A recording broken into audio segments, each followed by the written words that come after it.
Hello, hello.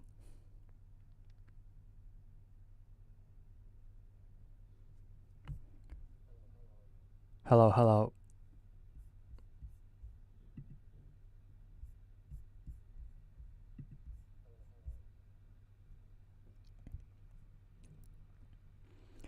Hello, hello.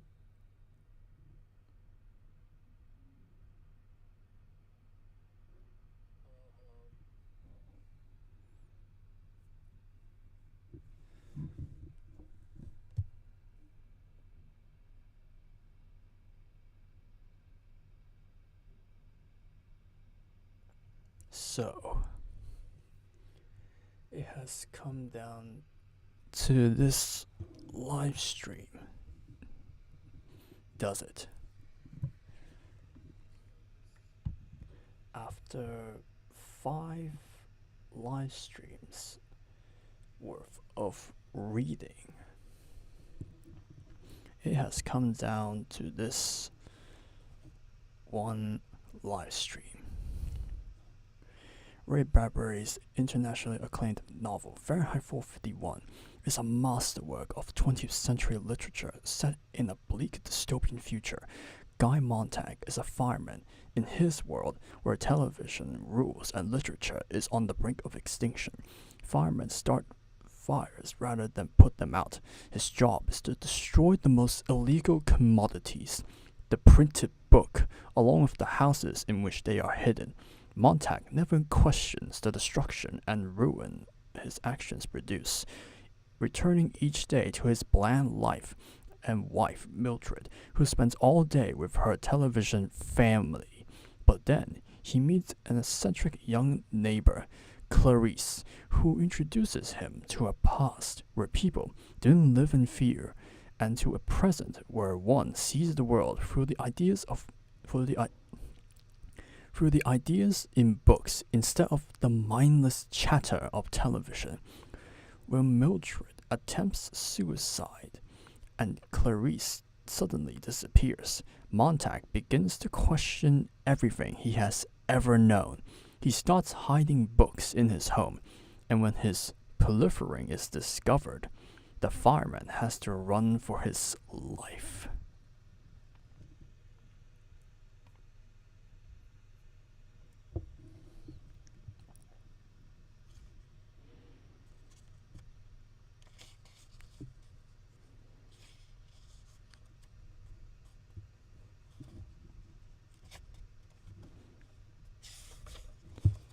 If they give you ruled paper, write the other way.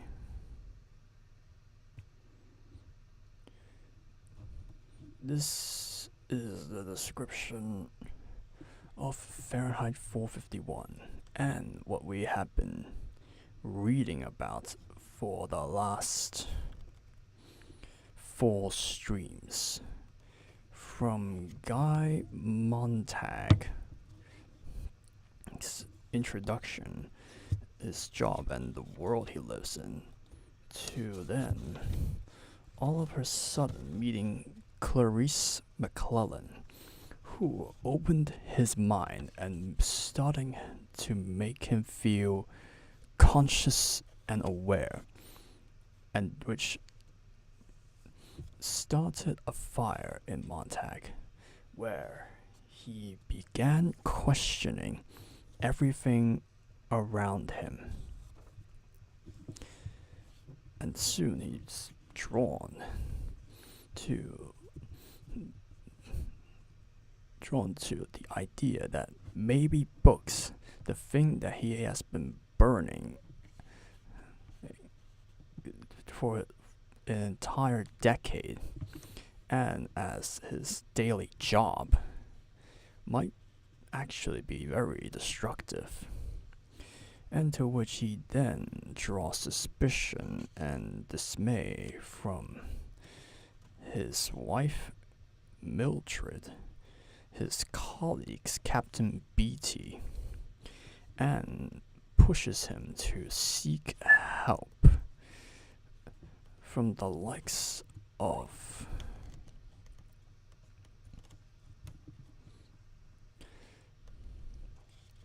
Faber from the likes of Faber and to all the surviving memories of his interaction with Clarice, who died before Montag's mind truly opened up. And after 120 pages of reading Fahrenheit 451, we are now close to reaching the end, which the book ends at page 158. After that, there's a note about the author, and then nothing else. So, without further ado, we shall continue on and finish the book of Fahrenheit 451 and get to the end of this story and see where Montag heads off to. Last time we followed him as he collabed with Faber to start printing books and distribute them to everyone in society so that they could be re-enlightened with ideas and thought and thinking and such. But Captain Beatty was 2 steps ahead, and soon and then ordered Montag's house to be burnt down, along with all the books in it, supposedly. And Mildred just straight up abandoned Montag, like literally just sobbing to the loss of her television family, and just run off.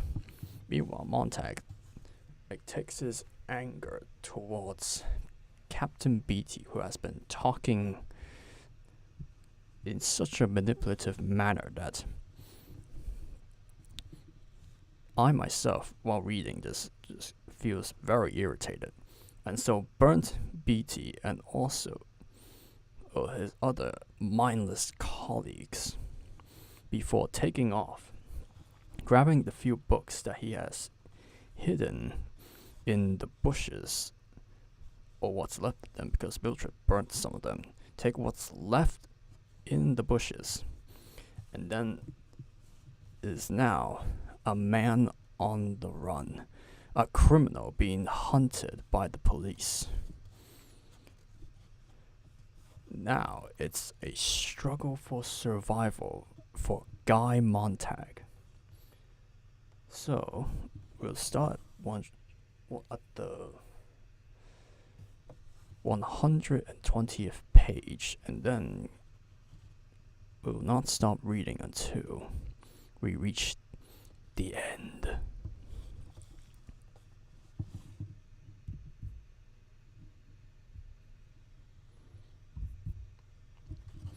Three blocks away, a few headlights glared. Montag drew a deep breath. His lungs were burning brooms in his chest.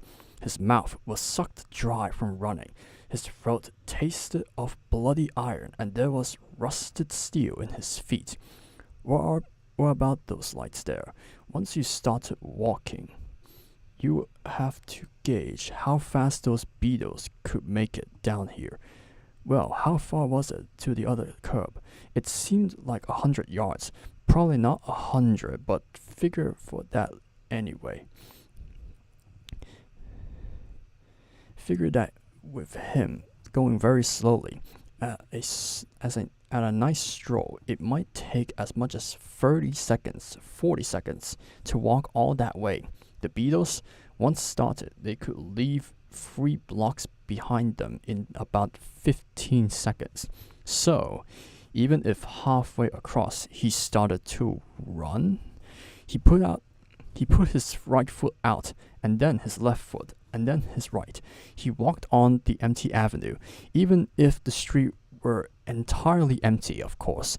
You couldn't be sure of a safe crossing, for a car could appear suddenly and over the rise 4 blocks further on and be on and past you before you had taken a dozen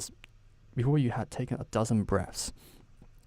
He decided not to count his steps. He looked neither to left nor right. The light from the overhead lamps seemed as bright and revealing as the midday sun and just as hot. He listened to the sound of the car picking up speed, and 2 blocks away from his right, its movable headlights jerked back and forth suddenly and caught at Montag. "Keep going." Montag flattered God's grip on the books and forced himself not to freeze. Instinctively, he took a few quick running steps and then talked out loud to himself and pulled up to stroll again. He was now half across the street, but the roar from the Beatles' engines whined higher as it put on speed. The police, of course. They see me, but slow now, slow, quiet. Don't turn, don't look, don't seem concerned. Walk. That's it. Walk. Walk. The Beetle was rushing. The Beetle was roaring. The Beetle raised its speed. The Beetle was whining. The Beetle was in high thunder. The Beetle came skimming. The Beetle came in a single whistling trajectory, fired from an invisible rifle. It was up to 120 miles per hour. It was up to 130 at least. Montag clamped his jaws. The heat of the racing headlights burnt his cheeks, it seemed, and jittered his eyelids and flushed the sweat out all over his body. He began to shuffle idiotically and talk to himself, and then he broke and just ran. He put out his legs as far as they would go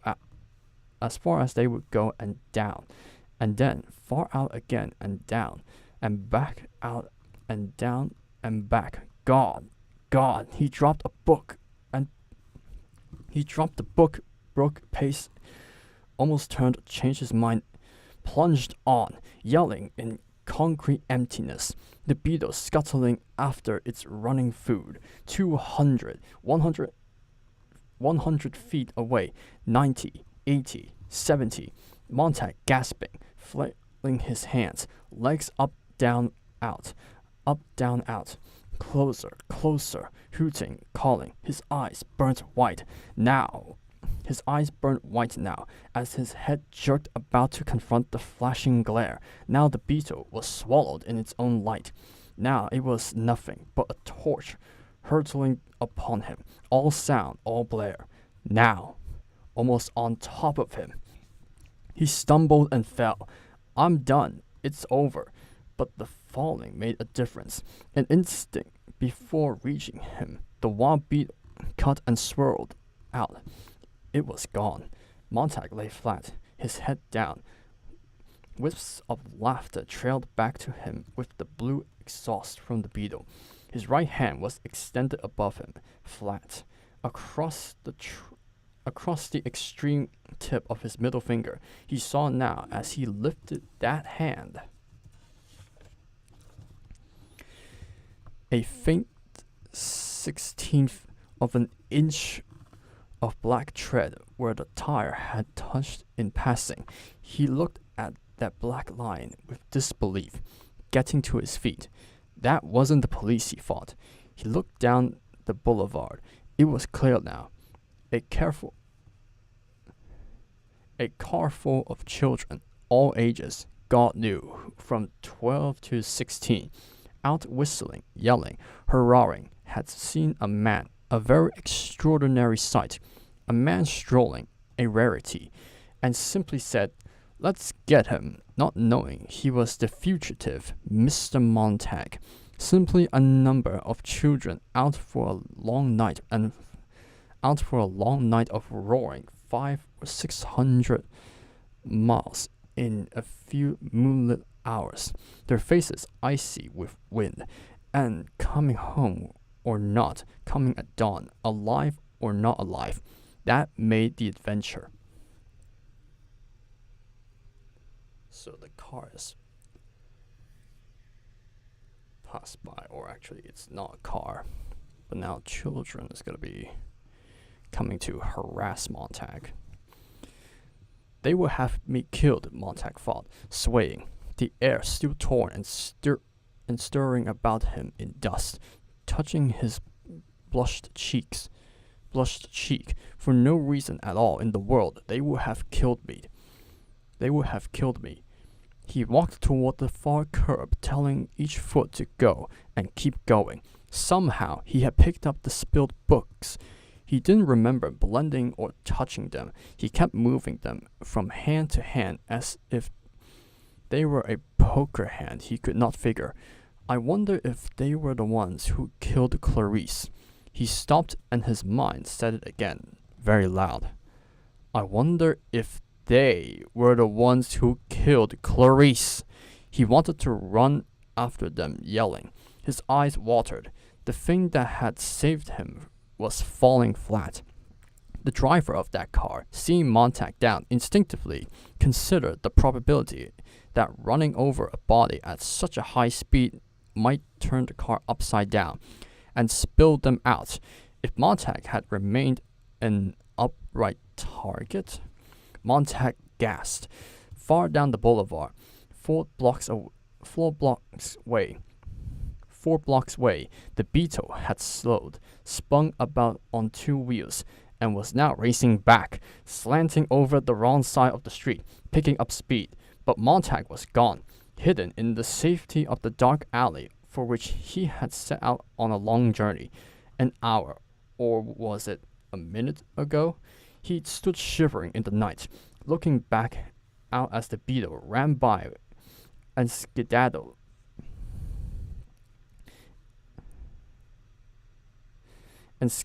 back to the center of the avenue, whirling laughter in the air all about it. Gone. Further on, as Montag moved in darkness, he could see the helicopters falling like the first flakes of snow in the long winter to come. The house was silent. Montag approached from the rear, creeping through a thick night moistened scent of daffodils and roses and wet grass. He touched the screen door in back, found it open, slipped in, moved across the porch, listening. Mrs. Black, are you asleep in there? He thought. This isn't good, but your husband did it to others and never asked and never wondered and never worried. And now since you're a fireman's wife, it's your house and your turn. For all the houses your husband burned, and the people he hurt without thinking. The house did not reply. He hid the books in the kitchen and moved from the house again to the alley and looked back, and the house was still dark and quiet, sleeping. On his way across town, with the helicopters fluttering like torn bits of paper in the sky, he phoned the alarm at a lonely phone booth outside a store that was closed for the night. Then he stood in the cold night air, waiting, and at a distance he heard the fire sirens start up and run, and the salamanders coming to burn Mr. Black's house while he was away at work, to make his wife stand shivering in the morning air while the roof let go and dropped in upon the fire. But now she was still asleep. Good night, Mrs. Black, he thought. Did you just put the... Montag just straight up put the books in Mr. Black's house and just caused the salamanders to go after the house and burn it down. You had some blood on your hands, Montag. That was I mean, just absolutely terrible. Faber, another rap, a whisper, and a long waiting. Then, after a minute, a small light flickered inside Faber's small house.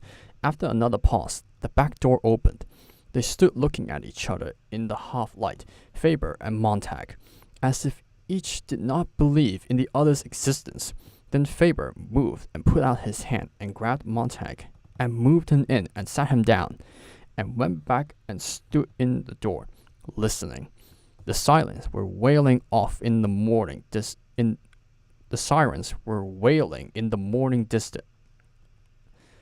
Were wailing off in the morning distance. He came in and shut the door. Montag said, "I've been a fool all down the line. I can't stay long. I'm on my way. God knows where." "At least you were a fool about the right things," said Faber. "I thought you were dead. The audio capsule I gave you burnt. I heard the captain talking to you, and suddenly there was nothing. I almost came out looking for you. The captain's dead. He found the audio capsule. He heard your voice. He was going to trace it. I killed him with the flamethrower." Faber sat down and did not speak for a time. "My God, how did this happen?" said Montag. "It was only the other night everything was fine, and the next thing I know, I'm drowning. How many times can a man go down and still be alive? I can't breathe. There's BT dead. And he was my friend once. And there's Millie gone. I thought she was my wife, and now I don't know. The house all burnt, and my job gone, and myself on the run, and I planted a book in a fireman's house on the way. Good Christ, the things I've done in a single week. You did what you had to do. It was coming on for a long time. Yes, I believe that. If there's nothing else I believe, it saved itself up to happen. I could feel it for a long time. I was saving something up. I went around doing one thing and feeling another. God, it was all in there. God, it was all there. It's a wonder it didn't show on me like fat. And now here I am, messing up your life too. They might follow me here. I feel alive for the first time in years," said Faber. "I feel I'm doing what I should have done a lifetime ago. For a little while, I'm not afraid. Maybe it's because I'm doing the right thing at last. Maybe it's because I've done a rash thing and don't want to look the coward to you. I suppose I'll have to do even more violent things, exposing myself so I won't fall down on the job and turn scared again. What are your plans?" "To keep running. You know the war's on?" "I heard." "God, isn't it funny?" said the old man. "It seems so remote because we have our own troubles. I haven't had time to think." Montag drew out $100. "I want this to stay with you. Use it any way that'll help when I'm gone. But I might be dead by noon. Use this." Faber nodded. "You'll better head for the river if you can. Follow along it, and if you can hit the old railroad lines going out into the country, follow them. Even though practically everything's airborne these days and most of the tracks are abandoned, the rails are still there, rusting. I've heard there are still hobo camps all across the country, here and there, walking camps they call them. And if you keep walking far enough and keep an eye peeled, they say there's lots of old Harvard degrees on the tracks between here and Los Angeles. Most of them are wanted and hunted in the cities. They survive, I guess. There aren't many of them, and I guess the governments never considered them a great enough danger to go in and track them down. You might hold up with them for a time and get in touch with me in St. Louis. I'm leaving on the 5 a.m. bus this morning to see a retired printer there. I'm getting out in the open myself. At last, this money will be put to good use. Thanks and God bless you. Do you want to sleep a few minutes? I'll better run. Let's check. He took Montag quickly into the bedroom and lifted a picture frame aside, revealing a television screen the size of a postal card. I always wanted something very small, something I could walk to, something I could blot out with the palm of my hand. If necessary, nothing that could shout me down, nothing monstrous big. So, you see, he snapped it on. Montag. The TV set said and lit up. Montag.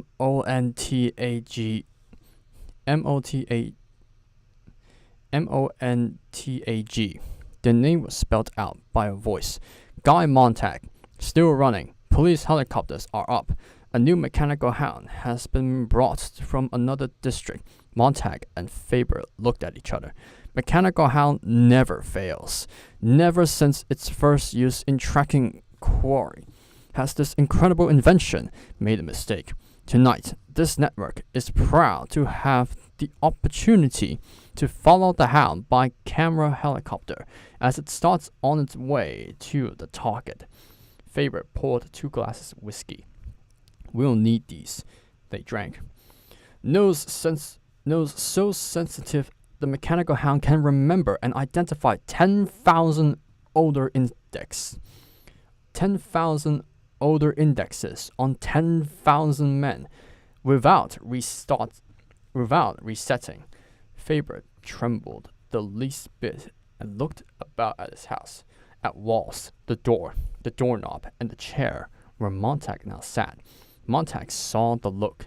They both looked quickly about the house, and Montag felt his nostrils dilate, and he knew that he was trying to track himself, and his nose was suddenly good enough to sense the path he had made in the air of the room, and the sweat of his hand hung from the doorknob, invisible but as numerous as the jewels of a small chandelier. He was everywhere, in and on and about everything. He was a luminous cloud, a ghost that made breathing once more impossible. He saw Faber stop up his breath for fear of drawing that ghost into his own body, perhaps being contaminated with the phantom exhalations and odors of a running man. The mechanical hound is now landing by helicopter at the site of the burning, and there on the small screen was the burnt house, and the crowd, and something with a sheet over it, and out of the sky, fluttering, came the helicopter like a grotesque flower. So they must have their game out, thought Montag. The circus must go on, even with war beginning within the hour. He watched the scene, fascinated, not wanting to move. It seemed so remote and no part of him. It was a play apart and separate, wondrous to watch, not without its strange pleasure. That's all for me, you thought. That's all taking place just for me, by God. If he wished, he could linger here in comfort and follow the entire hunt on through its swift phases, down alleys, across streets, over empty running avenues, crossing lots and playgrounds, with pauses here or there for the necessary commercials, or up other alleys to the burning house of Mr. and Mrs. Black, and so on, finally to this house with Faber and himself seated, drinking while the electric hound snuffed down the last trail, silent as a drift of death itself, skidding to a halt outside that window there. Then, if he wished, Montag might rise, walk to the window, keep one eye on the TV screen, open the window, lean out, look back, and see himself dramatized, described, made over, standing there, limned in the bright small television screen from outside, a drama to be watched objectively, knowing that in other parlors he was large as life, in full color, dimensionally perfect, and if he kept his eye peeled quickly, he would see himself an instant before oblivion, being punctured for the benefit of how many civilian parlor sitters who had been wakened from sleep a few minutes ago by the frantic sirening of the living room walls to come watch the big game, the hunt, the one-man carnival. Would he have time for speech as the hound seized him in view of 10 or 20 or 30 million people? Mightn't he sum up his entire life in the last week in a single phrase or word that would stay with them long after the hound had turned, clenching him in its metal plier jaws, and trotted off in darkness while the camera remained stationary, watching the creature dwindle in the distance, a splendid fade out? What could he say in a single word, a few words, that would sear all their faces and wake them all up? There, whispered Faber. Out of a helicopter glided something that was not machine, not animal, not dead, not alive, growing with a pale green luminosity. It stood near the smoking ruins of Montag's house, and the men brought his discarded flamethrower to it, and bring it down under the muzzle of the hound. There was a whirling, clicking, humming. Montag shook his head and got up, and drank the rest of his drink. It's time. I'm sorry about this. About what? Me? My house? I deserve everything. Run, for God's sake. Perhaps I can delay them here. Wait, there's no use you being discovered. When I leave, burn the spread of this bed that I touched. Burn the chair in the living room, in your wall incinerator. Wipe down the furniture with alcohol. Wipe the doorknobs. Burn the throw rug in the parlor. Turn the air conditioning on full in all the rooms, and spray with moth spray if you have it. Then turn on your lawn sprinklers as high as they'll go, and hose off the sidewalks. With any luck at all, we can kill the trail in here anyway. Faber shook his hand. I'll tend to it. Good luck. If we're both in good health, next week, the week after, get in touch. General delivery. The week after, get in touch. General delivery, St. Louis. I'm sorry, there's no way I can go with you this time. By earphone.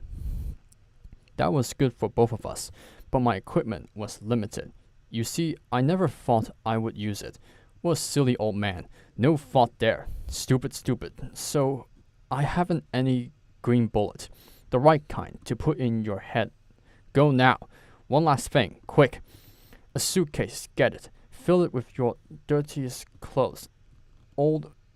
An old suit, the dirtier the better. A shirt, some old sneakers, and socks. Faber was gone, and back in a minute. They sealed the cardboard valise with clear tape. To keep the ancient odor of Mr. Faber in, of course, said Faber, sweating at the job.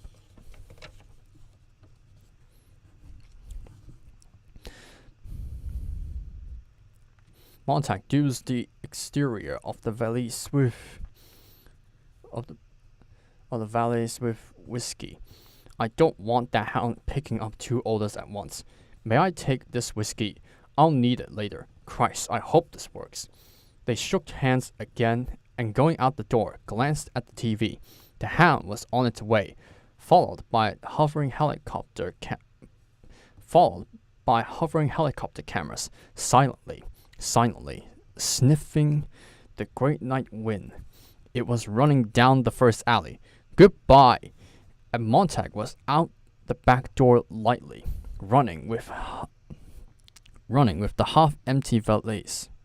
Behind him, he heard the long sprinkling system jump up, filling the dark air with rain that fell gently and then with a steady pour all about, washing on the sidewalks and draining into the alley. He carried a few drops of this rain with him on his face. He thought he heard the old man call goodbye, but he wasn't certain. He ran very fast away from the house, down toward the river. This might be the last time Faber and Montag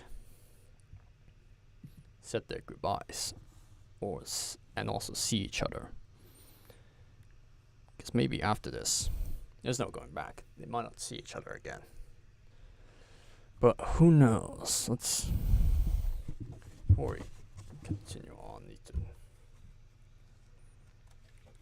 moisten my mouth a bit.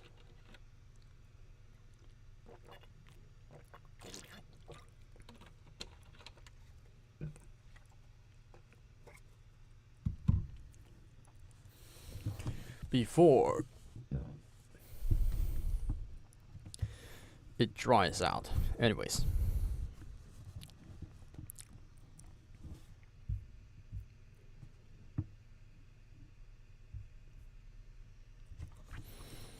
Montag ran. He could feel the hound, like autumn, come cold and dry and swift, like a wind that didn't stir grass, that didn't jar windows or disturb leaf shadows on the white sidewalks as it passed.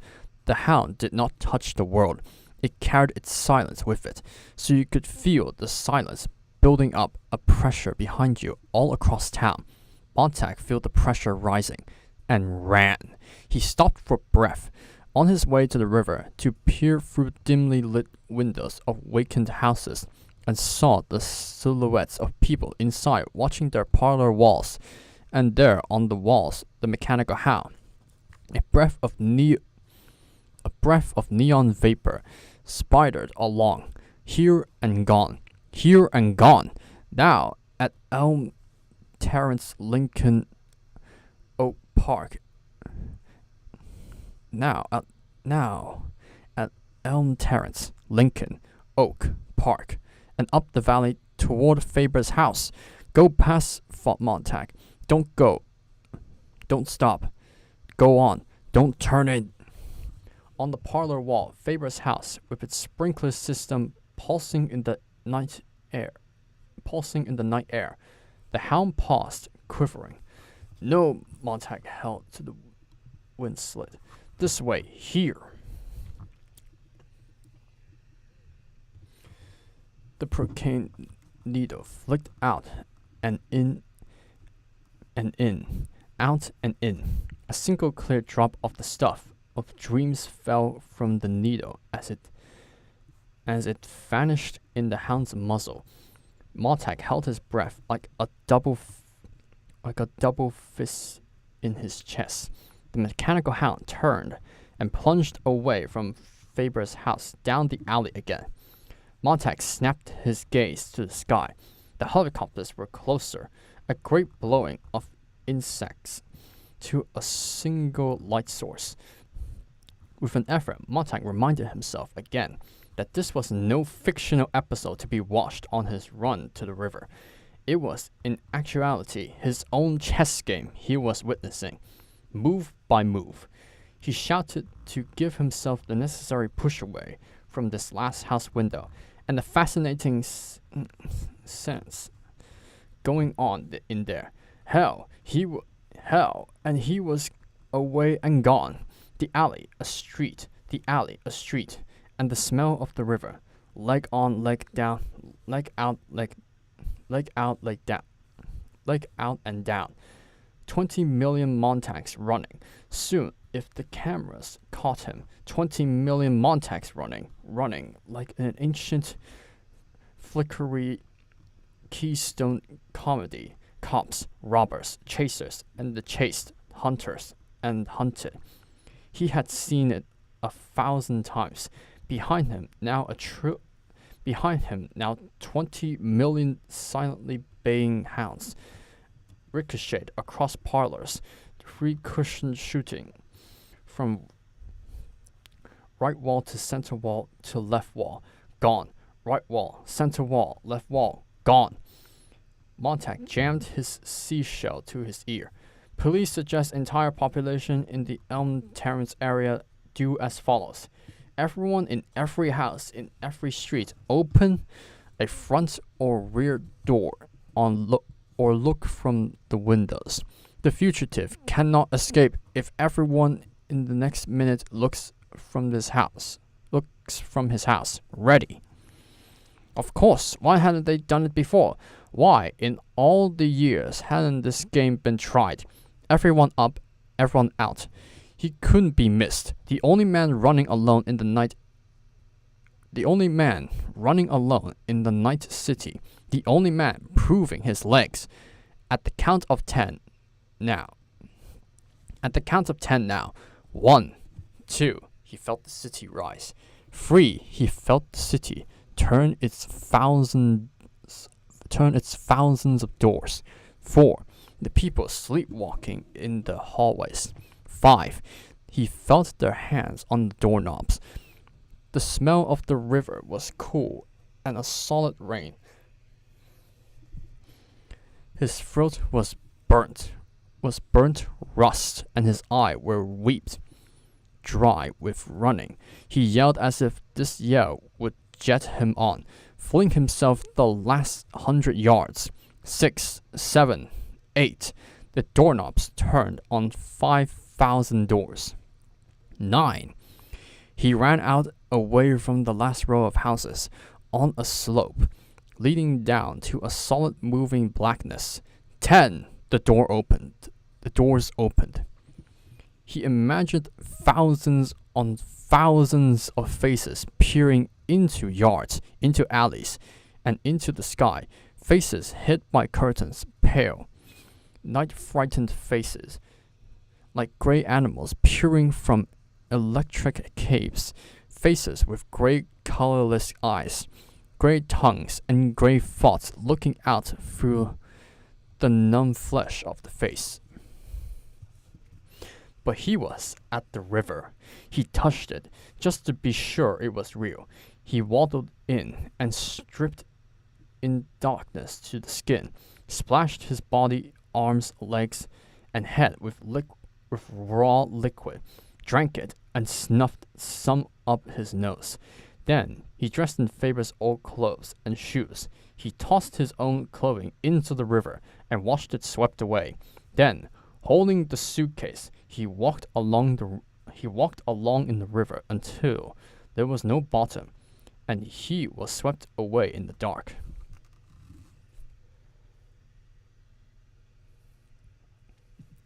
Montag barely escaped like a city-wide search. Now it's just accepting the river and just flows with it. He was 300 yards downstream when the hound reached the river. Overhead, the great racketing fans of the helicopters hovered. A storm of light fell upon the river, and Montag dived under the great illumination as if the sun had broken the clouds. He felt the river pull him further on its way into darkness. Then the light switched back to the land. The helicopter swerved over the city again, as if they had picked up another trail. They were gone. The hound was gone. Now there was only the cold river and Montag floating in a sudden peacefulness, away from the city and the lights and the chase, away from everything. He felt as if he had left a stage behind and many actors.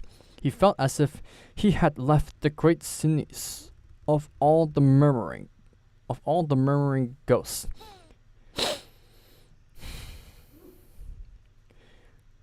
He was moving from an unreality that was frightening into reality that was unreal because it was new.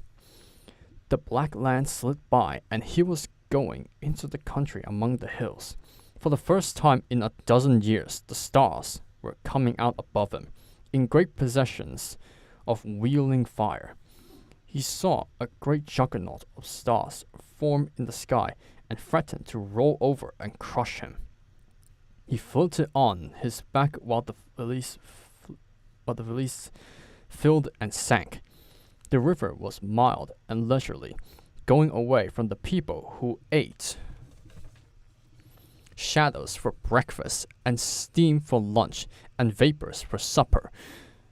The river was very real. It held him comfortably and gave him the time at last, the leisure, to consider this month, this year, and a lifetime of years. He listened to his heart slow. His thoughts stopped rushing with his blood. He saw the moon low in the sky now, the moon there, and the light of the moon caused by what? By the sun, of course. And what lights the sun? Its own fire. And the sun goes on, day after day, burning and burning. The sun and time, the sun and time and burning. The river bobbled him along gently, burning. The sun and every clock on the earth, it all came together and became a single thing in his mind. After a long time of floating on the land and a short time of floating in the river, he knew why he must never burn again in his life. The sun burned every day. It burned time. The world rushed in a circle and turned on its axis, and time was busy burning the years and the people anyway, without any help from him. So if he burnt things with the firemen and the sun burnt time, that meant that everything burnt. One of them had to stop burning. The sun wouldn't, certainly, so it looked as if it had to be Montag and the people he had worked with until a few short hours ago. Somewhere the saving and putting away had to begin again, and someone had to do the saving and keeping, one way or another, in books, in records, in people's heads, any way at all, so long as it was safe, free from mops, silverfish, rust, and dry rot, and men with matches.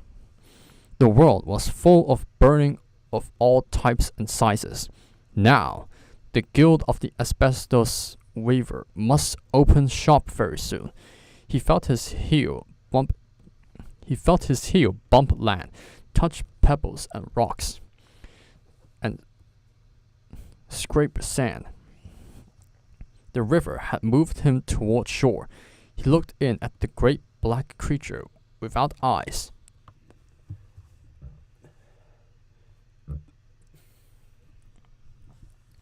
Without eyes or light, without shape, with only a size that went 1,000 miles, without wanting to stop, with its grass hills and forests that were waiting for him. He hesitated to leave the comforting flow of the river. He expected the hound there. Suddenly, the trees might blow under a great wind of helicopters. But there was only the normal autumn wind high up, going by like another river. Why wasn't the hound running? Why had the search veered inland?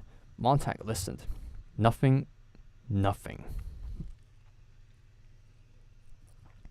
Millie, he thought, all this country here.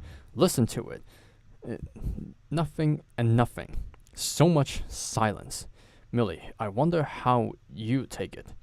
Would you shout, shut up, Millie? And he was sad. Millie was not here, and the hound was not here, but the dry smell of hay blowing from some distant field put Montag on the land. He remembered a farm he had visited when he was very young, one of the rare few times he discovered that somewhere behind the 7 veils of unreality, beyond the walls of parlors, and beyond the tin moat of the city, cows chewed grass, and pigs sat in warm ponds at noon, and dogs barked after white sheep on a hill. Now the dry smell of hay, the motion of the waters, made him think of sleeping in fresh hay in a lonely barn away from the loud highways, behind a quiet farmhouse, and under an ancient windmill that whirled like the sound of the passing years overhead. He laid in the high barn loft all night, listening to distant animals and insects and trees, the little motions and stirrings.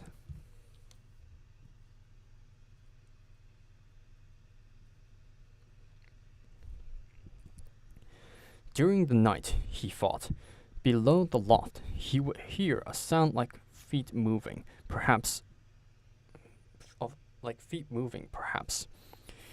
He would tense and sit up. The sound would move away. He would lie back and look out the loft window, very late in the night, and see the lights go out. In the farmhouse itself, until a very young and beautiful woman would sit in an unlit window, braiding her hair. It wouldn't be hard to see her, but her face would be like the face of the girl so long ago in his past now. So very long ago, the girl who had known the weather and never been burnt by the fireflies. The girl who had known what dandelions meant, rubbed off on your chin. Then she would be gone from the warm window and appear again upstairs in her moon-whitened room. And then, to the sound of death, the sound of the jets cutting the sky in 2 black pieces, beyond the horizon, he would lie in the loft, hidden and safe, watching those strange new stars over the rim of the earth, fleeing from the soft color of dawn.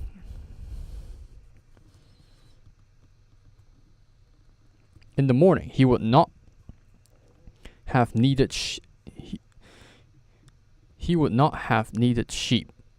sleep, for all the warm odors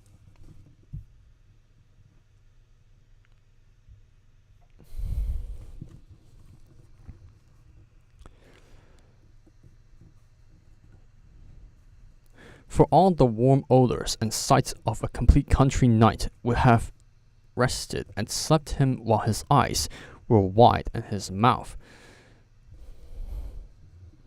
when he thought to test it, was half a smile. And there at the bottom of the hayloft stair waiting for him would be the incredible thing.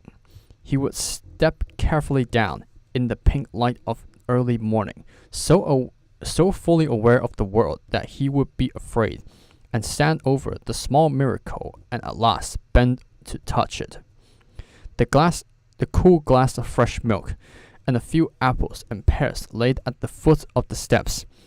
There was all he wanted now, some sign that the immense world would accept him and give him the long time he needed to think all the things that must be thought. A glass of milk, an apple, a pear. He stepped from the river. The land rushed at him, a tidal wave. He was crushed by darkness and the look of the country, and the million odors on a wind that iced his body. He fell back under the breaking curve of darkness and smell and sound and smell, his ears roaring. He whirled. The stars poured over his sight like flaming meteors. He wanted to plunge in the river again and let it idle him safely on down somewhere. This dark land rising was like that day in his childhood, swimming, when from nowhere the largest wave in the history of remembering slammed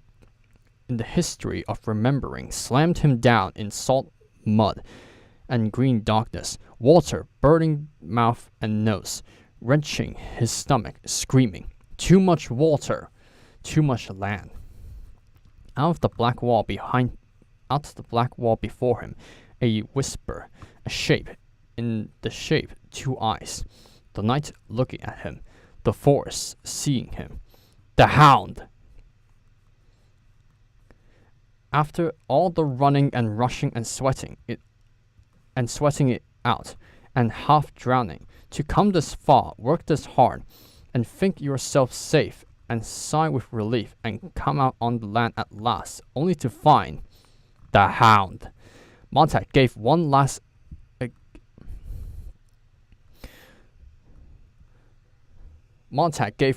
agonized shout, as if this were too much for any man. The shape exploded away. The eyes vanished. The leaf piles flew up in a dry shower. Montag was alone in the wilderness. A deer. He smelled the heavy musk like perfume, mingled with blood and the gum exhalation of the animal's breath, all cardamom and moss and ragweed odor in this huge night where the trees ran at him, pulled away to the pulse of the heart behind his eyes. There must have been a billion leaves on the land. He waded in them, a dry river smelling of hot cloves and warm dust, and the other smells. There was a smell like cut potato from all the land, raw and cold and white from having the moon on it most of the night. There was a smell like pickles from a bottle, and a smell like parsley on the table at home. There was a faint yellow odor like mustard from a jar. There was a smell like carnations from the yard next door. He put down his hand and felt a weed rise up like a child brushing him. His fingers smelled of licorice.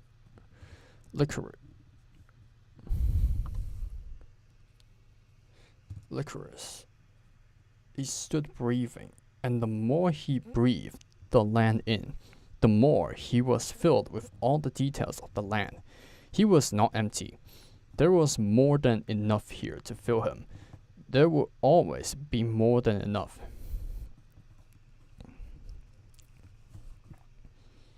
The hound shouting was like a false alarm there. I think Montag just saw a deer for the first time and thought it was the hound. Which, given the fact there are no mention of the helicopters just following the hound as it's hunting Montag, it's most certainly the fact that Montag confused a deer with the hound. Just straight up panicking and just seeing wilderness and touching grass for the first time in his life. Anyways, he walked in the shallow tide of leaves, stumbling, and in the middle of the strangeness, a familiarity, his foot hit something that rang dully. He moved his hand on the ground, a yard this way, a yard that. The railroad track. The track that came out of the city and rusted across the land, through forests and woods, deserted now by the river. Here was the path to wherever he was going. Here was the single familiar thing, the magic charm he might need a little while to touch, to feel beneath his feet, as he moved on into the bramble bushes and lakes, smelling and feeling and touching, among the whispers and the blowing down of leaves. He walked on the track, and he was surprised to learn how certain he was suddenly of a single fact he could not prove. Once, long ago, Clarice had walked here, where he was walking now. Half an hour later, cold and moving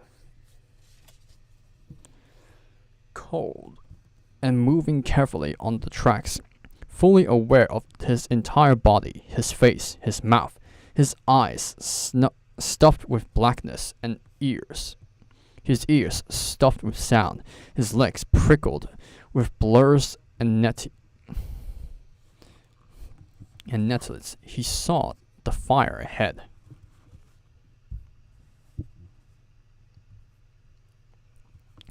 The fire was gone, then back again, like a winking eye. He stopped, afraid he might blow the fire out with a single breath, but the fire was there, and he approached warily. From a long way off, it took the better part of 15 minutes before he drew very close indeed to it, and then he stood looking at it from cover. That small motion, the white and red color, a strange fire because it meant a different thing to him. It was not burning. It was warming. He saw many hands held to its warmth, hands without arms, hidden in darkness. Above the hands, motionless faces that were only moved and tossed and flickered with firelight. He hadn't known fire could look this way. He had never thought in his life that it could give as well as take. Even its smell was different. How long he stood, he did not know. But there was a foolish and yet delicious sense of knowing himself as an animal come from the forest, drawn by the fire. He was a thing of brush and liquid eye, of fur and muzzle and hoof. He was a thing of horn and blood that would smell like autumn if you bled it out on the ground. He stood a long, long time, listening to the warm crackle of the flames. There was a silence gathered all about that fire, and the silence was in the men's faces, and time was there, time enough to sit by this rusting track under the trees, and look at the world and turn it over with the eyes, as if it were held to the center of the bonfire, a piece of steel. These men were all shaping. It was not only the fire that was different. It was the silence. Montag moved toward the special silence that was concerned with all of the world. And then the voices began, and they were talking. He could hear nothing of what the voices said, but the sound rose and fell quietly, and the voices were turning the world over and looking at it. The voices knew the land and the trees and the city which lay down the track by the river. The voices talked of everything. There was nothing they could not talk about. He knew from the very cadence of motion and continual stir of curiosity and wonder in them. And then one of the men looked up and saw him for the first or perhaps the 7th time, and a voice called to Montag, "All right, you come out now. All right, you can come out now."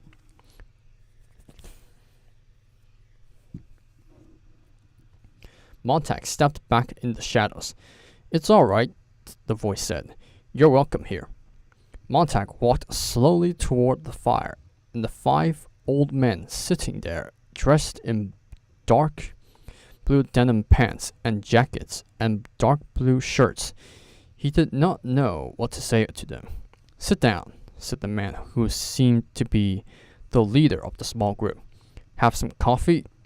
He watched the dark steaming mixture pour into a collapsible tin cup, which was handed to him straight off.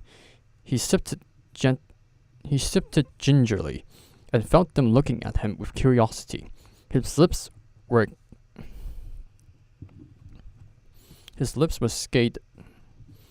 skated, but that was good. The faces around him were bearded, and the beards were clean, neat, and their hands were clean.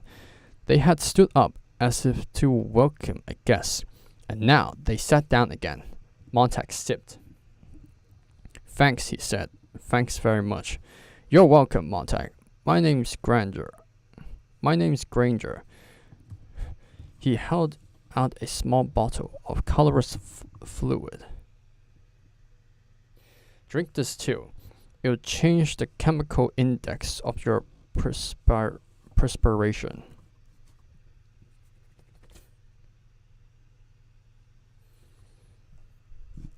"Half an hour from now, you'll smell like two other people, with the hound after you.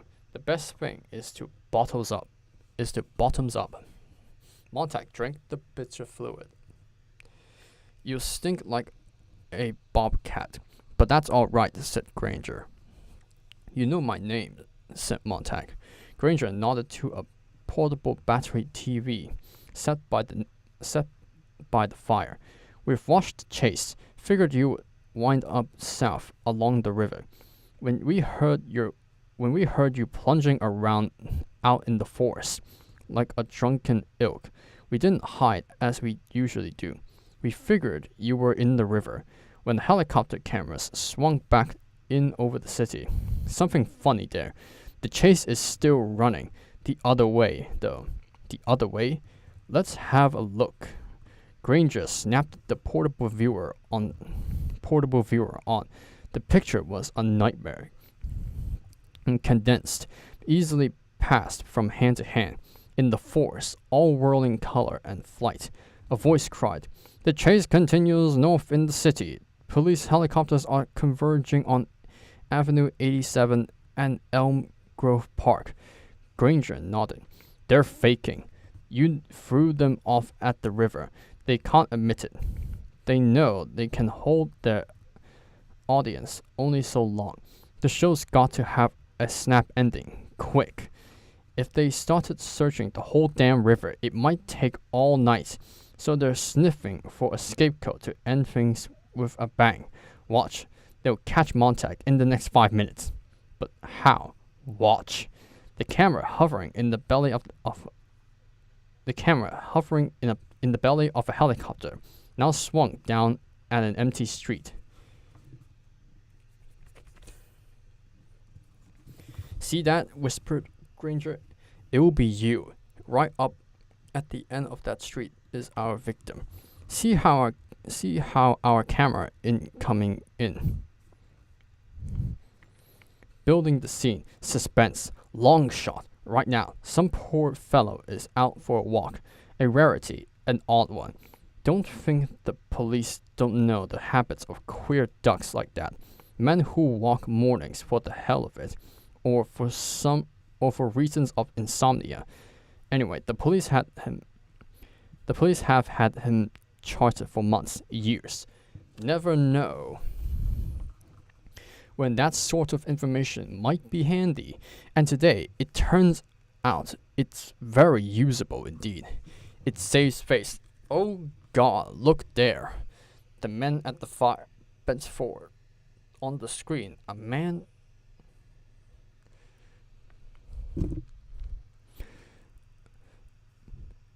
turned a corner. The mechanical hound rushed forward into the viewer. But suddenly, the helicopter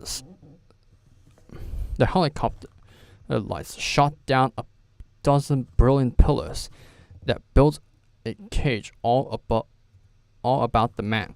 A voice cried, "There's Montag. The search is done."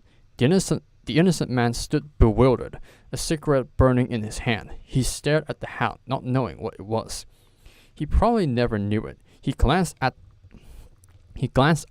at the sky and the wailing sirens.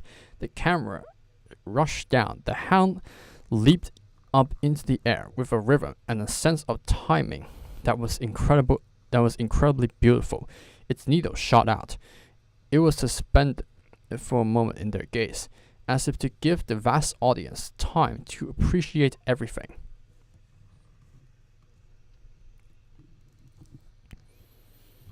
To appreciate everything. The raw look of the victim's face, the empty street, the steel animal, a bullet nosing the target. "Montag, don't move," said a voice from the sky.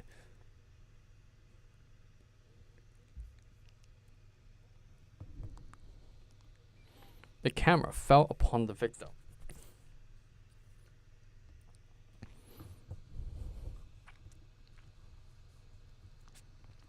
Even as did the hound. Both reached him simultaneously. The victim was seized by hound and camera in a great spidering, clenching grip. He screamed, he screamed, he screamed. Blackout, silence, darkness. Montag cried out in the silence and turned away. Silence. And then, after a time of the men sitting around the fire, their faces expressionless, an announcer on the dark screen said, "The search is over. Montag is dead. A crime against society has been avenged." Darkness. "We now take you to the sky room of the Hotel Lux for a half hour of Just Before Dawn, a program of..." Granger turned it off.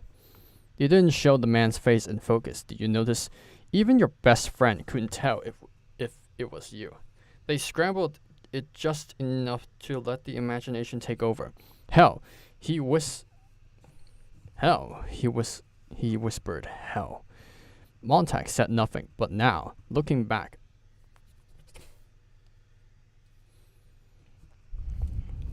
sat with his eyes fixed to the black screen, trembling. Granger touched Montag's arm. "Welcome back from the dead." Montag nodded. Granger went on. "You might as well know all of us. Now, this is Fred Clement, former occupant of the Thomas Hartley Chair at Cambridge in the years before it became an atomic engineering school. This other is Dr. Simmons from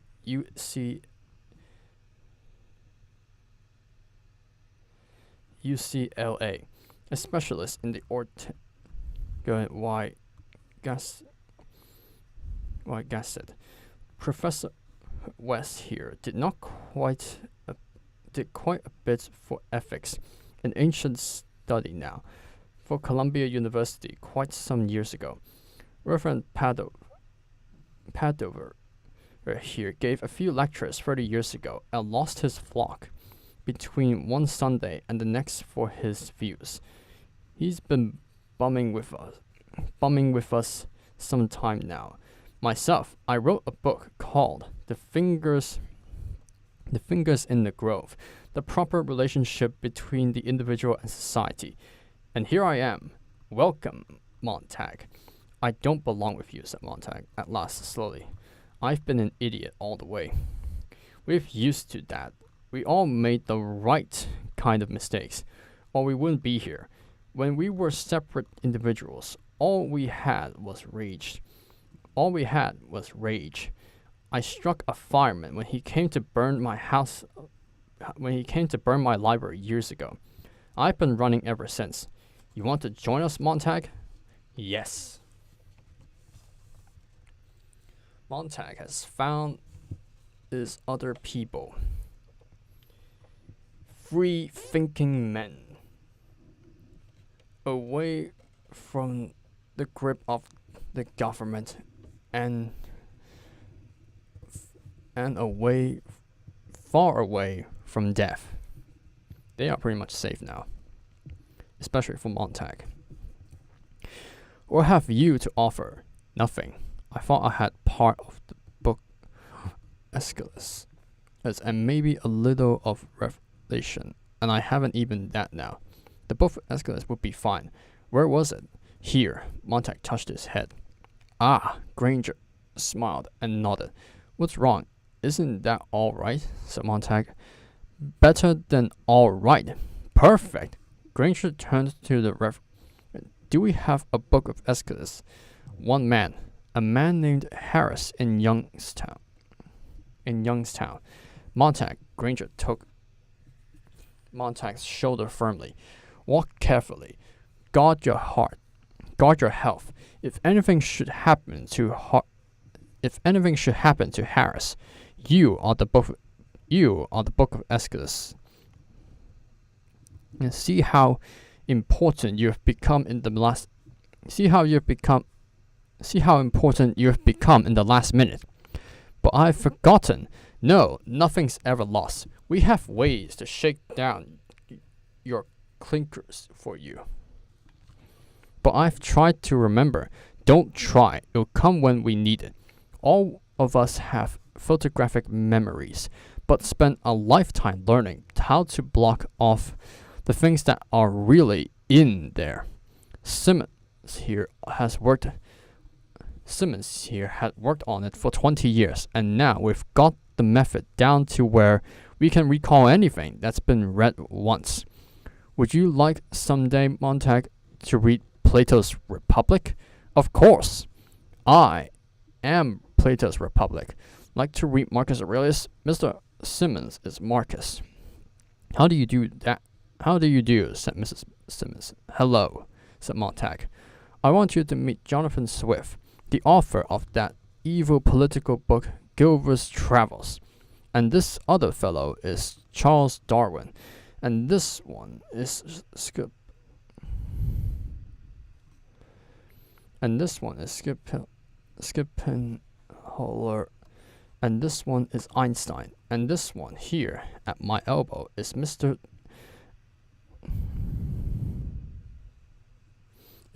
Albert Schweitzer.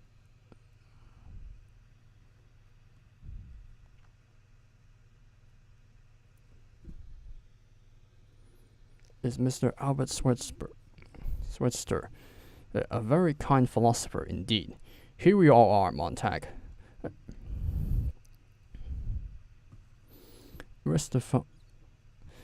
Aristophanes and Mahatma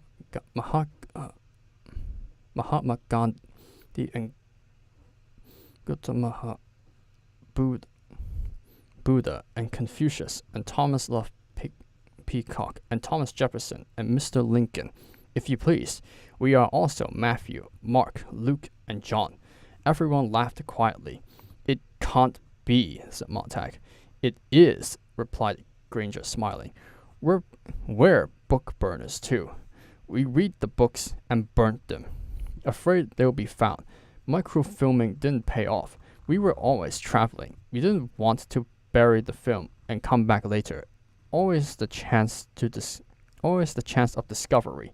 Better to keep it in the old heads, where no one can see it or suspect it. We are all bits and pieces of history and literature and international law. Byron, Tom Paine, Machiavelli or Christ. It's here, and the hour's late, and the war's begun, and we are out here, and the city is there, all wrapped up in its own coat of 1,000 colors. What do you think, Montag? I think I was blind, trying to go at things my way, planting books in firemen's houses and sending in alarms. You did what you had to do, carried out on a national scale. It might have worked beautifully, but our way is simpler, and we think better. All we want to do is keep the knowledge we think we will need intact and safe. We're not out to incite or anger anyone yet. For if we are destroyed, the knowledge is dead, perhaps for good. We are model citizens in our own special way. We walk the old tracks. We lie in the hills at night, and the city people let us be. We're stopped and searched occasionally, but there's nothing on our persons to incriminate us. The organization is flexible, very loose, and fragmentary. Some of us have had plastic surgery on our faces and fingerprints. Right now, we have a horrible job. We're waiting for the war to begin, and as quickly end. It's not pleasant, but then we're not in control. We're the odd ones. We're the odd minority crying in the wilderness. When the war's over, perhaps we can be of some use in the world. Do you really think they'll listen then? If not, we'll just have to wait. We'll pass the books on to our children by word of mouth and let our children wait, in turn, on the other people. A lot will be lost that way, of course. But you can't make people listen. They have to come around in their own time, wondering what happened and why the world blew up under them. It can't last. How many of you are there? Thousands on the roads, the abandoned rail tracks tonight, and bombs on the outside, libraries inside. It wasn't planned at first. Each man had a book he wanted to remember, and did. Then, over a period of 20 years or so, we met each other, traveling, and got the loose network together and set out a plan. The most important single thing we had to pound into ourselves is that we were not important. We mustn't be pedants. We were not to feel superior to anyone else in the world. We're nothing more than dust jackets with books of no significance otherwise. Some of us live in small towns. Chapter 1 of 4 says in Green River. Chapter 2 in Willow Farm, Maine. Why there's no town in Maryland? Why there's one town in Maryland, only 27 people. No bomb will ever touch that town. It's the complete essays of a man named Bertrand Russell. Pick up the town almost, and flip the pages. So many pages to a person. And when the war's over someday, some year, the book can be written again. The people will be called in, one by one, to recite what they know, and we'll set it up in type until another dark age, when we might have to do the whole damn thing over again. But that's the wonderful thing about man. He never gets so discouraged or disgusted that he gives up doing it all over again, because he knows very well it is important and worth the doing. What do we do tonight? Asked Montag. Wait, said Granger, and move downstream a little ways just in case. Pretty much just had this small group of people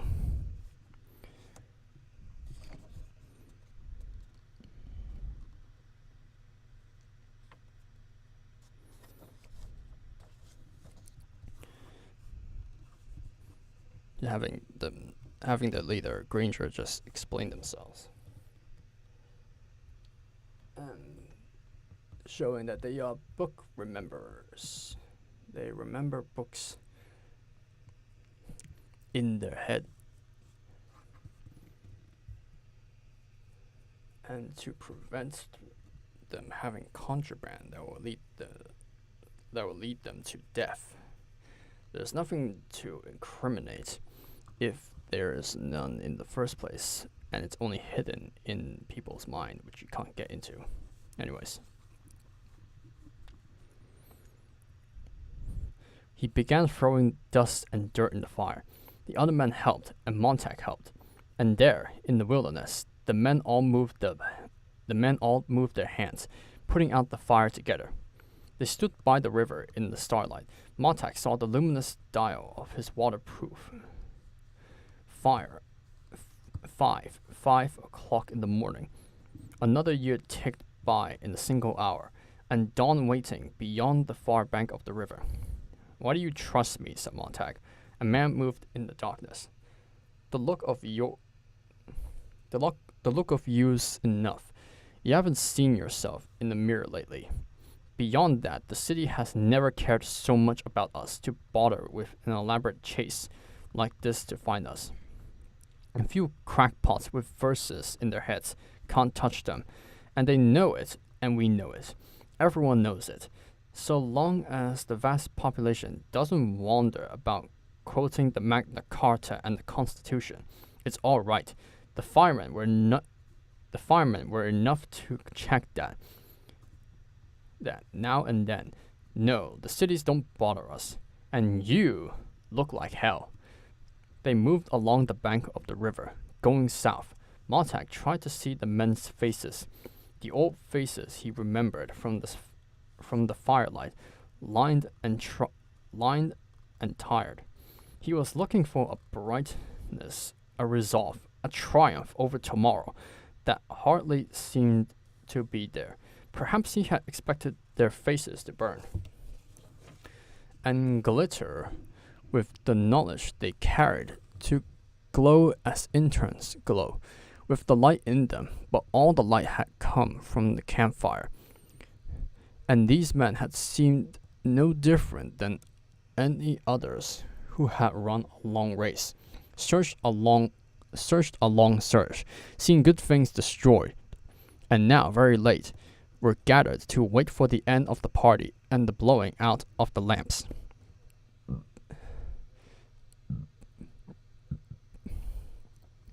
They weren't at all certain that the things they carried in their heads might make every future dawn glow with a purer light. They were sure of nothing save that the books were on the file behind the quiet eyes. The books were waiting, and the pages uncut, for the customers who might come by in later years, some with clean and some with dirty fingers. Montag squinted from one face to another as they walked. Don't judge a book by its cover, someone said. And they all laughed quietly, moving downstream. There was a shriek, and the jets from the city were gone overhead.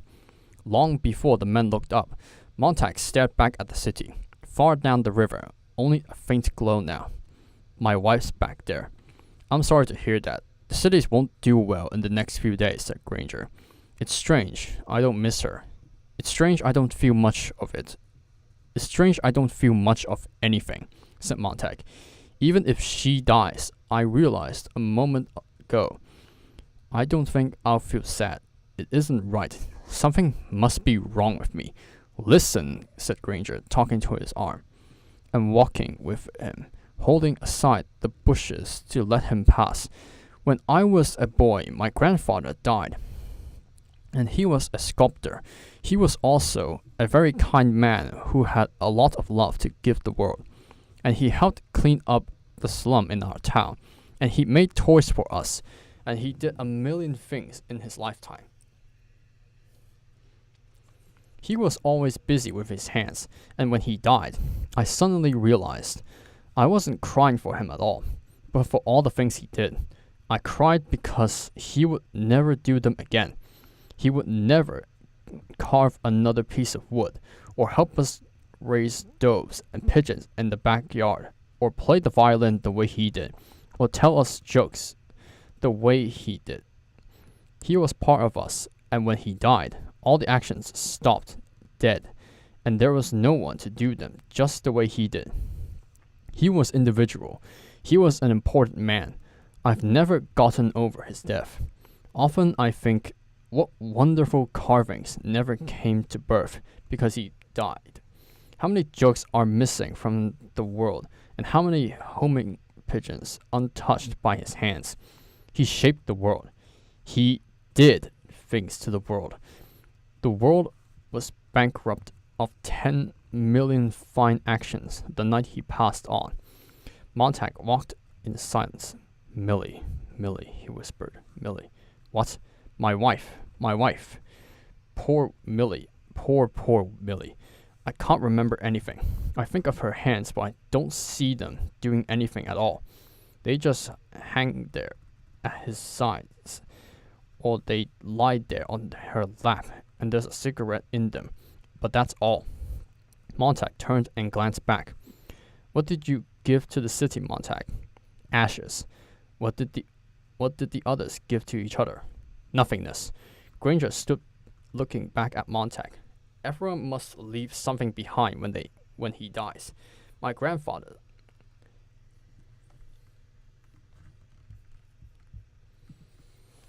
Everyone must leave something behind when he dies, my grandfather said. A child, or a book, or a painting, or a house, or a wall built, or a pair of shoes made, or a garden planted. Something your hand touched, something your hand touched, some way, so your soul has somewhere to go when you die. When the people look at that tree or that flower you planted, you're there. It doesn't matter what you do, he said, so long as you changed something from the way it was before you touched it into something. That's like you after you take your hands away. The difference between the man who just cuts lawns and a real gardener is in the touching, he said. The lawn cutter might just as well not have been there at all. The gardener will be there a lifetime. Granger moved his hand. My grandfather showed me some V2 rocket films once, 50 years ago. Have you ever seen the atomic bomb mushroom from 200 miles up? It's a pinprick. It's nothing, with the wilderness all around it.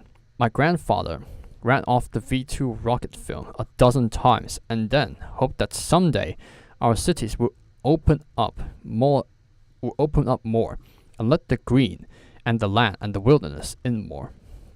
To remind people that we're allotted a little space on earth and that we survive in that wilderness that can take back what it has given as easily as blowing its breath on us or sending the sea to tell us we are not so big. When we forget how close the wilderness is in the night, my grandpa said, someday it will come in and get us. For we have forgotten how terrible and real it can be. You see, Granger turned to Montag. Grandfather's been dead grandfather's been dead for all these years. But if you lifted my skull, my God, in the convolutions of my brain, you will find the big ridges of his thumbprint. He touched me. As I said earlier, he was a sculptor. I hate a Roman named Status Quo, he said to me. Stuff your eyes with wonder, he said. Live as if you would drop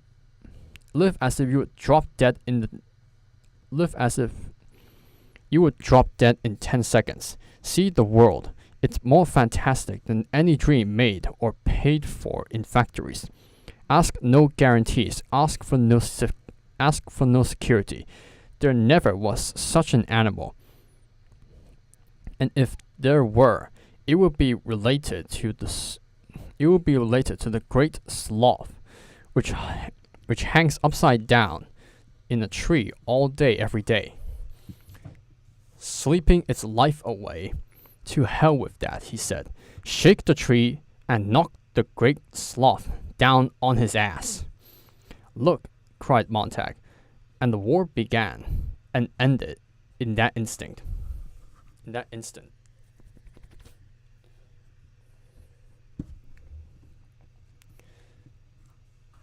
Truly getting to great stuff here. Like, it's a lot of dialogue. A lot of explaining and stuff. But still, it's a wonder to read all this. Later, the men around Montag could not say if they had really seen anything. Perhaps the perhaps the merest flourish of light and motion in the sky. Perhaps the bombs were there, and the jets, 10 miles, 5 miles, 1 mile up. For the merest instinct, like grain thrown over the havens by a great sewing hand, and the bombs drifting with dreadful swiftness, yet sudden slowness, down upon the morning city they had left behind. The bombardment was to all intents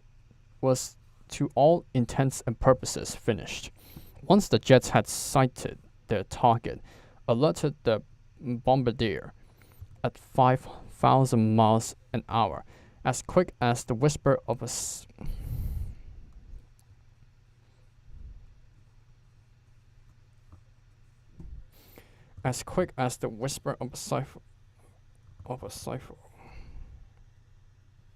Well, the war was finished.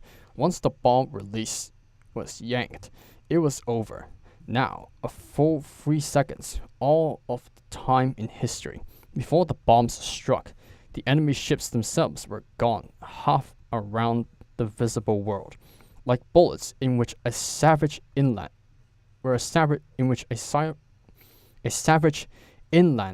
islander might not believe because they were invisible. Yet the hand is suddenly shattered, the body falls in separate motions, and the blood is astonished to be freed on the air. The brain squanders its few precious memories, and puzzled, dies. This was not to be believed. It was merely a gesture. Montag saw the flirt of a great metal fist over the far city, and he knew the scream of the jets that would follow, and would say after the deed, disintegrate, leave no stone on another, perish, die. Montag held the bombs in the sky for a single moment, with his mind and his hands reaching helplessly up at them. Run, he cried to Faber, to Clarice. Run, to Mildred. Run, to Mildred. Get out of there. But Clarice, he remembered, was dead, and Faber was out. There in the deep valleys of the country, somewhere the 5 a.m. bus was on its way from one desolation to another. Though the desolation had not yet arrived, was still in the air. It was certain as man could make it. Before the bus had run another 50 yards on the highway, its destination would be meaningless, and its point of departure changed from metropolis to junkyard.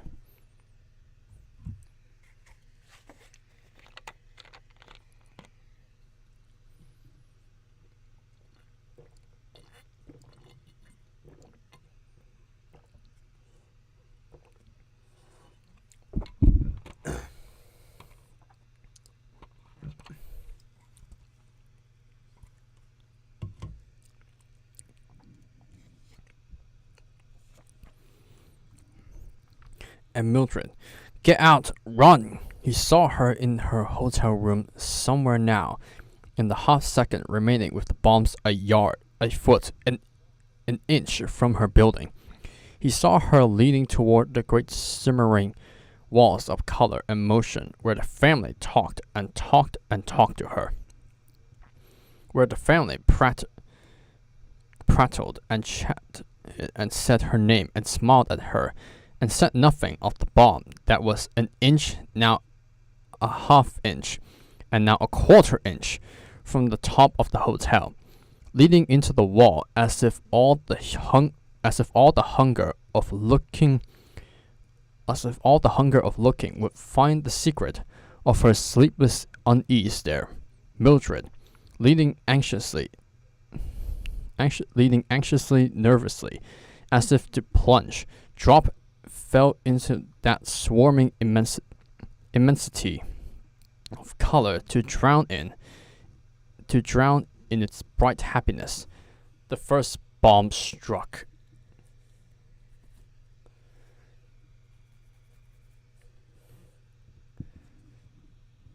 the first bomb struck. Mildred, perhaps who will ever know? Perhaps the great broadcasting stations with their beams of color and light and talk and chatter went first into oblivion. Montag, falling flat, going down, saw or felt, or imagined he saw or felt the walls go dark in Millie's face. He heard her screaming, because in the millionth part of time left, she saw her own face reflected there in a mirror instead of a crystal ball. And it was such a widely empty face, all by itself in the room, touching nothing and starved and eating of itself, that at last she recognized it as her own, and looked quickly up at the ceiling as if it and the entire structure of the hotel blasted down upon her, carrying her with 1,000,000 pounds of brick, metal, plaster, and wood, to meet other people in the hives below, all on the quick way down to the cellar where the explosion rid itself of them in its own unreasonable way. I remember. Montag clinched to the earth.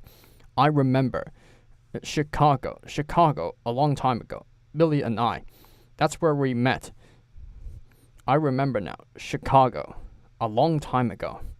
The concussion knocked the air across and down the river, turned the men over like dominoes in a line, blew the water in lifting sprays, and blew the dust and made the trees above them mourn with a great wind passing away south. Montag crushed himself down, squeezing himself small, eyes tight. He blinked once, and in that instant saw the city, instead of the bombs. In the air, they had displayed each other. For another of those impossible instants of the city stood, rebuilt and unrecognizable, taller than it had ever hoped or strived to be, taller than man had built it, erected at last in gouts of shattered concrete and sprinkles of torn metal into a mural hung like a reversed avalanche. 1,000,000 colors, 1,000,000 oddities, a door where a window should be, a top for a bottom, a side for a back, and then the city rolled over and fell down dead. The sound of its death came after.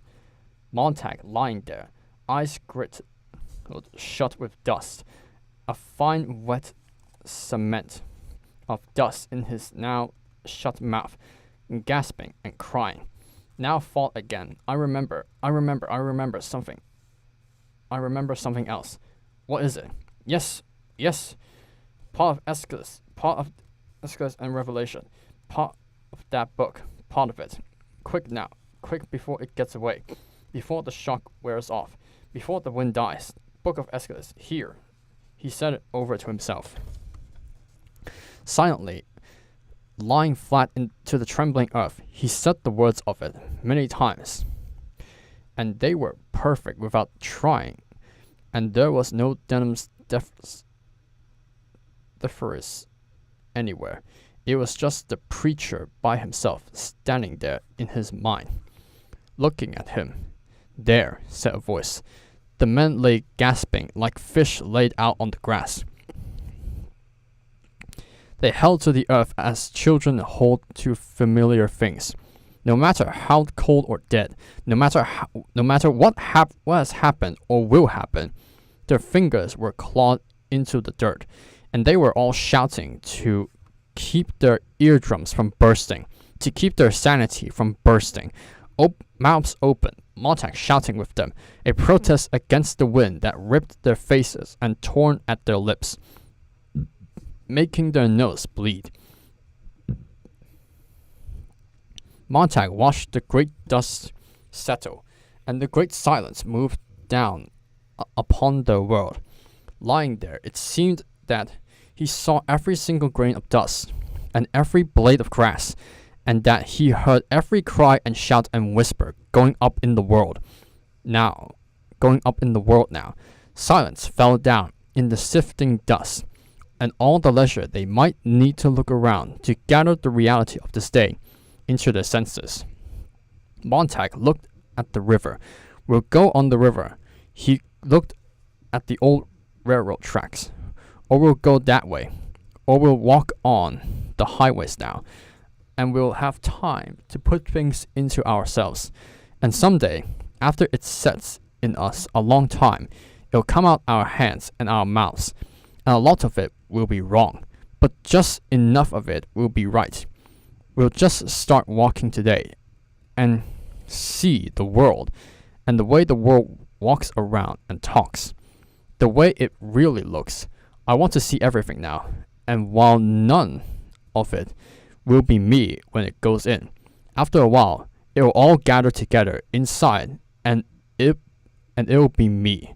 Look at the world out there. My God, my God. Look at it out there. Outside me. Out there beyond my face. And the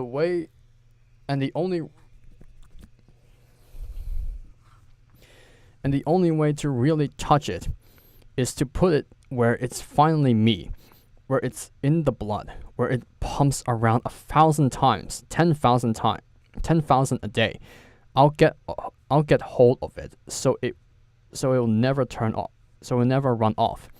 I'll hold onto the world tight someday. I've got one finger on it now. That's a beginning. The wind died. The other man lay a while on the edge of sleep. On the dawn edge of sleep. Not yet ready to rise up and begin the day's obligations, its fires and foods, its 1,000 details of putting foot after foot and hand after hand. They lay blinking their dusty eyelids. You could hear them breathing fast, and then slow. Montag sat up. He did not move any farther. However, The other men did likewise. The sun was touching the black horizon with a faint red tip. The air was cold and smelled of a coming rain. Silently, Granger arose, felt of his arms and legs, swearing.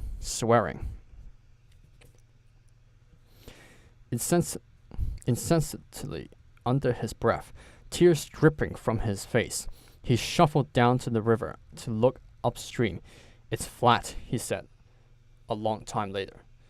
City looks like a heap of baking powder. It's gone. And a long time after that, I wonder how many knew it was coming. I wonder how many were surprised. And across the world, thought Montag, how many other cities dead? And here in our country, how many? 100? 1,000? Someone struck a match and touched it to a piece of dry paper taken from their pocket, and shoved this under a bit of grass and leaves, and after a while added tiny twigs which were wet and spluttered, but finally caught, and the fire grew larger in the early morning as the sun came up, and the men slowly turned from looking up river and were drawn to the fire awkwardly, with nothing to say, and the sun colored the back of their necks as they bent down.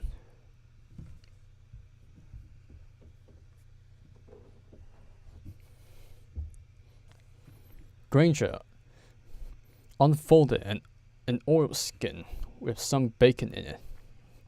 We'll have a bite, then we'll turn around and walk upstream. They will be needing us up there. Someone produced a small frying pan, and the bacon went into it, and the frying pan was set on the fire. After a moment, the bacon began to flutter and dance in the pan, and the splutter of it filled the filled the morning air with its aroma. The men watched this ritual silently. Granger looked into the fire. Phoenix. What? There was a silly damn bird called a phoenix back before Christ. Every few hundred years, he built a pier and burnt himself up. He must have been first cousin to man. But every time he burnt himself up, he sprang out of the ashes. He got himself born all over again. And it looks like we're doing the same. We're doing the same thing over and over. But we've gotten one damn thing the Phoenix never had. We know the damn silly thing we just did. We know all the damn silly things we've done for 1,000 years. And as long as we know that, and always have it around where we can see it, someday we'll stop making the goddamn funeral pyres and jumping in the middle of them. We pick up a few more people that remember every generation. He took the pan off the fire and let the bacon cool, and they ate it, slowly, thoughtfully. Now let's get on upstream, said Granger, and hold on to one thought. You're not important. You're not anything. Someday the load we're carrying with us may help someone. But even when we had the books on hand, a long time ago, we didn't use what we got out of them. We went right on insulting the dead. We went right on spitting in the graves of all the poor ones who died before us. We're going to meet a lot of lonely people in the next week, and the next month, and the next year. And when they ask us what we're doing, you can say, we're remembering. That's where we win. That's where we'll win out in the long run. And someday, we'll remember so much that we'll build the biggest goddamn steam shovel in history and dig the biggest grave of all time and shove war in and cover it up. Come on now, we're going to go build a mirror factory first and put out nothing but mirrors for the next year and take a long look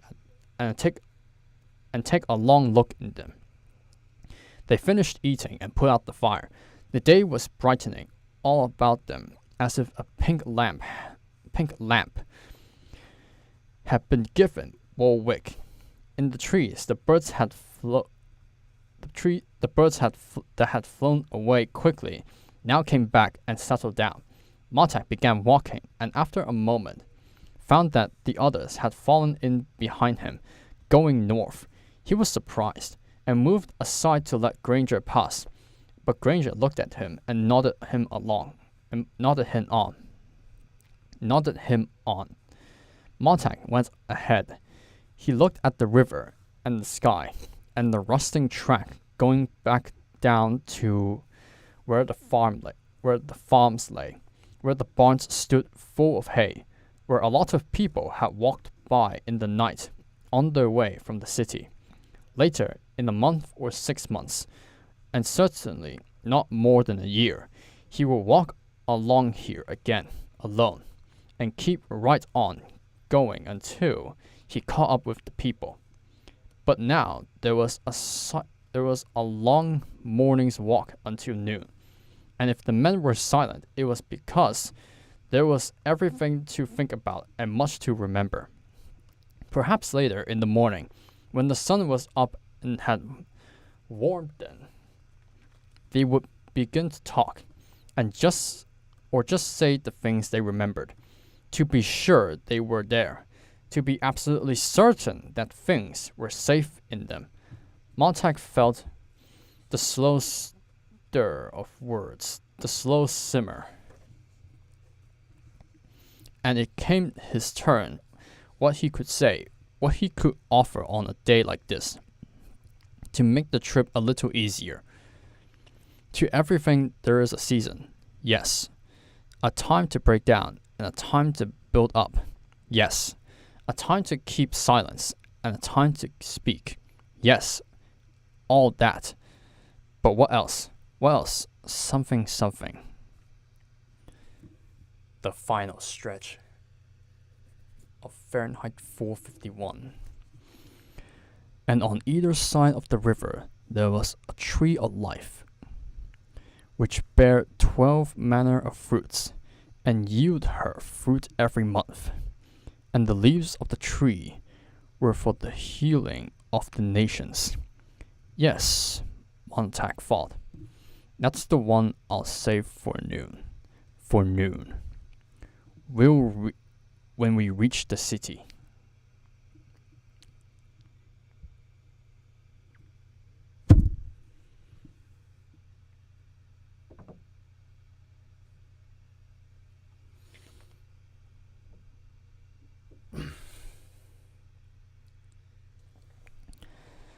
A note about the offer.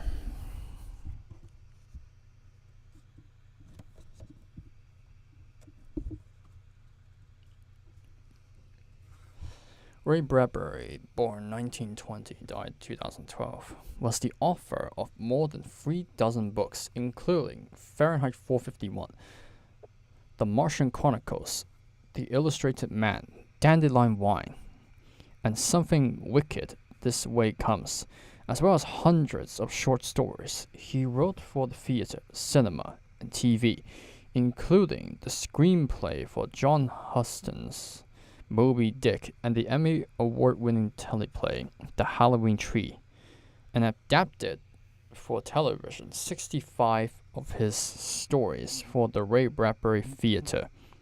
He was the recipient of the 2000 National Book Foundation's of Medal for Distinguished Contribution to American Letters, the 2007 Pulitzer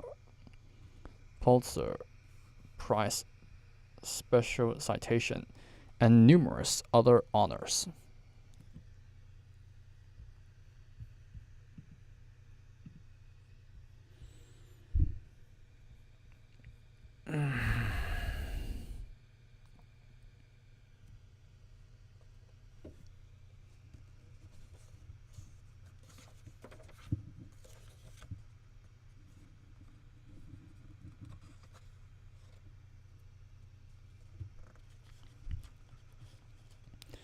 And that, everyone,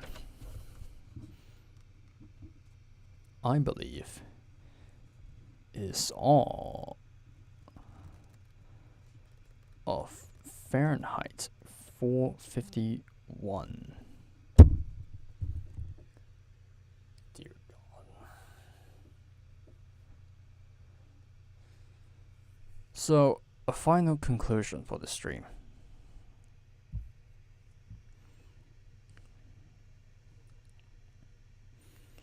So, Montag caught up with the book rememberers group, where they remember lots of books. Just storing knowledge through different ways of recalling, remembering, and also the help of photographic memory to keep the knowledge of tons of literary works. And the group intended that when the war begins and ends in an instant, they are going to be the ones who rebuilt the world on those very same books and literary works that have been long ago been outlawed in the world of Fahrenheit 451. And as they are just like packing up and just like settling in or something like that,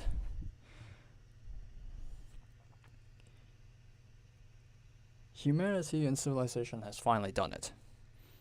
They dropped the ultimate bomb. The city that Montag used to live in along with the people he still knew and who are still alive, gone. Just straight up gone. Reduced to atoms. As a famous fictional character had once said. Gone. Reduced to atoms. Turned to dust. Nuclear war has started and then ended in an instant. And now their group will be heading back to the city to reclaim what's lost in the past and to rebuild civilization with not tyranny and telescreens, but with the power and knowledge of books. Simple ink on paper that store ideas, stories, etc. They are all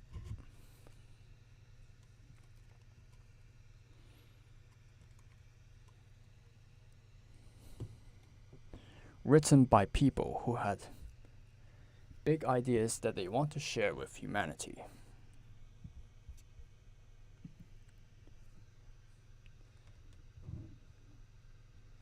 And lastly, we saw Montag managing to recall a line from the Book of Aeschylus and Revelation.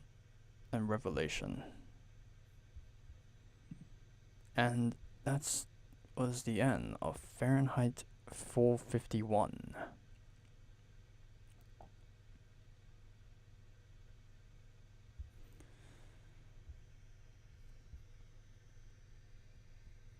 And that will be the end of this 5-part live stream series of reading Ray Bradbury's Fahrenheit 451. I hope you all enjoyed it. If you did, please make sure to click on the like button on the video, on the live stream, and subscribe to the channel if you like my videos. But also comment on the videos and community posts to get your chance of being in shoutouts and leaving your mark on my YouTube channel's history. So thank you so much for watching, and I'll see you all in the next live stream and video. Bye.